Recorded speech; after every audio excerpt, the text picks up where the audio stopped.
Are your software tools crashing due to the Devil Library DLL? I'm Sophie Chen, a senior Windows support engineer, and I'm going to diagnose that error and fix it now. To kick off the Devil Library guide, I've provided an official resource for maintaining a healthy and synchronized workstation. This DLL file is the main library for the developer's image library, Devil.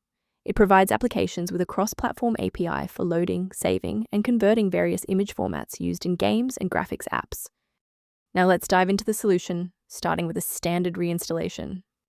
This issue is commonly caused by a broken or truncated parent software suite, the software where you encountered your error. Installation. Reinstall the latest official version of the application from the official website to ensure the Devil Library DLL and all related files are correctly replaced.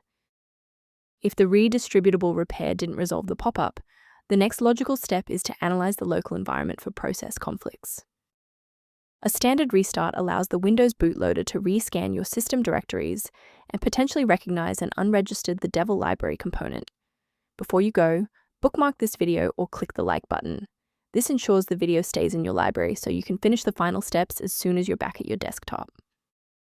Before concluding, I want to address a critical security consideration for maintaining your system's integrity.